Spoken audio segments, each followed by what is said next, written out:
Sácame de la... Sácame de esa familia.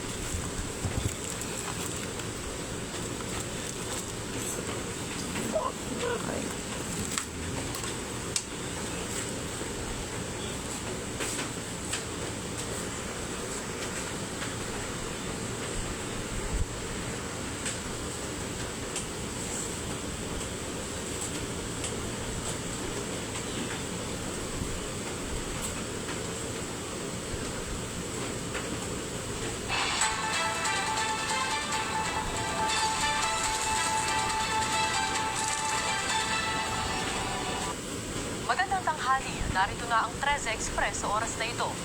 Biniging linaw ni Senator Jinggoy Estrada ang kumakalat na video nito kasama ang ibang senador habang nagsasabing itagong CCTV sa shooting incident sa Senado kamakailan.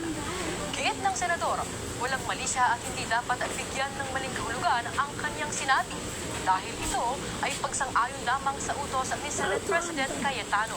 Ang konteksto raw kasi ng kanilang pag-uusap na narinig sa kanilang video ay malinaw na tungkol sa pagpreserba ng CCTV footage. Umapela naman siya sa iba't ibang media outlet na maging patas sa pagbabalita at huwag gawing negosyo o limbangan ang paninira at pagpapakalat ng maling impormasyon.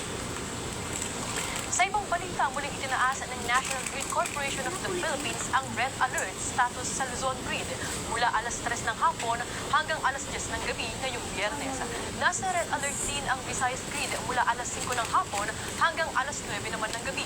Samantala, nakataas naman ang Yellow Alert status sa Luzon mula alauna ng hapon hanggang alas 3 ng hapon. Sa Visayas naman, nakataas ang parehong alert status mula alas 9 hanggang alas 11 ng gabi.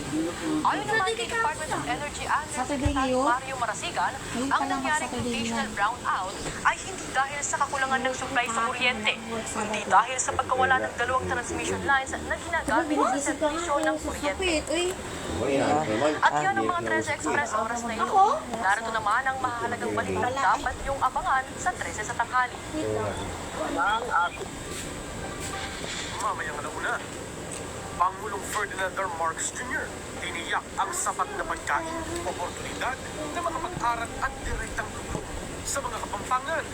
Kasabay ng pag-arangkada ng bawat bayan makikinabang sa Pampanga, Senator Kiko Pangilinan nag-turn over ng iba't ibang tulong para sa mga residente ng Pag-asa Island.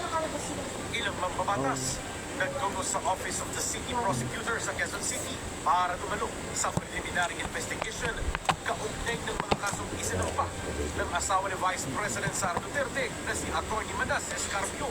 Allegasyong stage o scripted ang nangyaring gulo sa Senado, maiimbestigahan. Mga mambabatas, naglabas ng halika nilang inain matapos sa si Senator Bato de la Rosa sa Senado. Abangan yan sa 13 sa tanghali dito lang sa IBC at Congress TV. Mamaya po yung alauna ng hapon, dito pa rin sa IBC 13 at sa Congress TV. Ako po, si Lupini Hart ng IBC News. Magandang tanghali.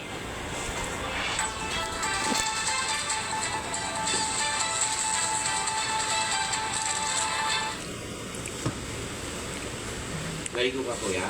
Opo tayo, opo tayo, opo.